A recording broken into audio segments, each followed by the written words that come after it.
নমস্কার বন্ধুরা, আমি শ্রীয়ের রান্নাঘরের সকলকে স্বাগত। তো আজকে আমি একটা নতুন রেসিপি নিয়ে চলে এসেছি, সেটাই আমি তোমাদের সাথে শেয়ার করছি। পুরো ভিডিওটা দেখতে থাকো। প্রথমে আমি একটা কড়াই বসিয়ে দিয়েছি, তাতে সাদা তেল দিয়ে দিয়েছি। তোমরা চাইলে সর্ষের তেল অ্যাড করতে পারো। তারপর দিয়ে দিচ্ছি মাছের মাথা দুটো।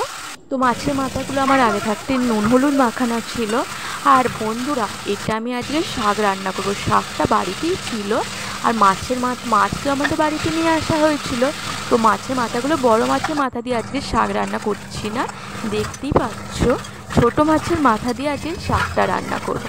তো এই ফার্স্ট টাইম আমি ছোট মাছের মাথা দিয়ে শাক রান্না করছি।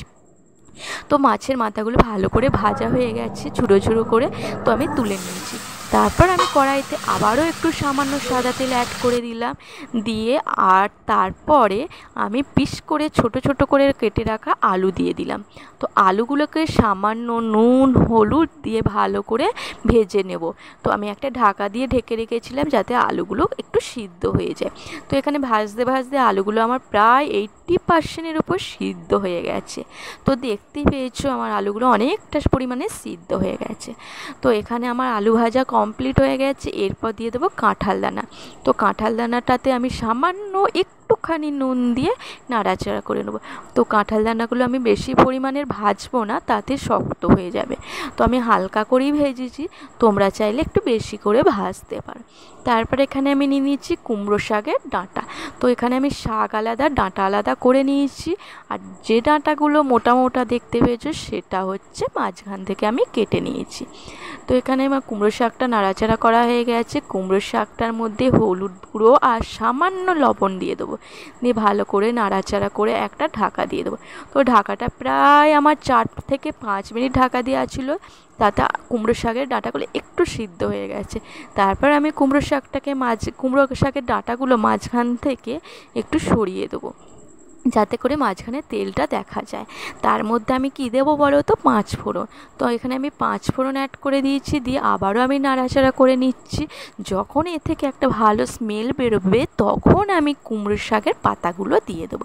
তো কুমড়ো শাকের পাতাটা অবশ্যই ভালো করে দেখে ধুয়ে নেবেন। তো যখন বাছবে দেখে অবশ্যই বাছবে, কারণ এর মধ্যে অনেক পোকা থাকে।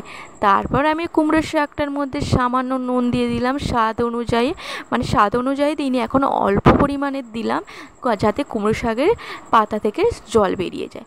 তো এখানে আমি ঢাকা দিয়ে দিয়েছিলাম, আবারও মিনিট 5 ঢাকা দেওয়ার পর কুমড়ো শাকটা ভালো করে সিদ্ধ হয়ে গেছে, মানে জলটা বেরিয়ে গেছে, দেখতেই পেয়েছো। শাকটা যে পরিমাণে ছিল তা থেকে কমে গেছে। তারপর আমি দিয়ে দিলাম একটা শুকনো লঙ্কা। তো আর একটা বন্ধুরা, আমি ভুল করেছি, তো 5 ফোড়নের সাথেই তোমরা চাইলে শুকনো লঙ্কাটা দিয়ে দিতে পারো, এটা আমার পরে দেওয়া হয়ে গেছে। তারপর আমি দিয়ে দিলাম সামান্য জল, দিয়ে আমি নাড়াচাড়া করে নিয়েছি। তার মধ্যে দিয়ে দিচ্ছি সামান্য হলুদ গুঁড়ো, সামান্য লঙ্কার গুঁড়ো আর সামান্য লবণ। আর কিন্তু আমি পরে লঙ্কার লবণ দেবো না, যা দিচ্ছি এখন দিয়ে দিচ্ছি। তোমরা চাইলে যদি ঝাল বেশি খেতে চাও, তাহলে লঙ্কার গুঁড়োটা পরিমাণটা কম বেশি করে নিতে পারো। তো এখানে আমার দিয়ে সমস্ত কিছু ভালো করে মেশানো হয়ে গেছে। এরপর আমি আর একটা ঢাকা দিয়ে চাপা দিয়ে দিলাম। তো ঢাকাটা প্রায় মিনিট 10 ছিল। মিনিট 10 ঢাকা দেওয়ার পর এখানে শাকটা প্রায় ভালো সিদ্ধ হয়ে গেছে।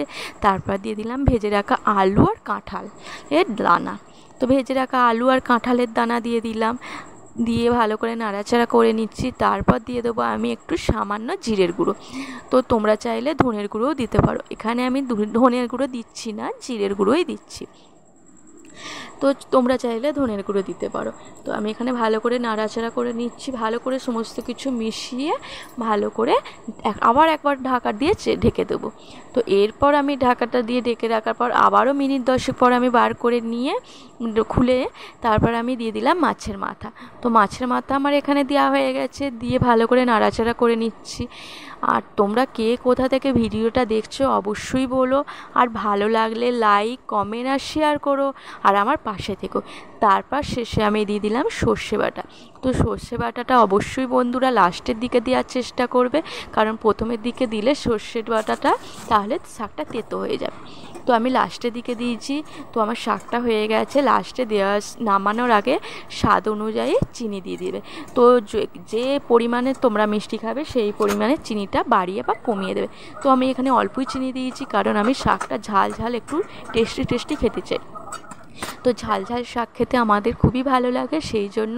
তো ভিডিওটা কেমন লাগলো অবশ্যই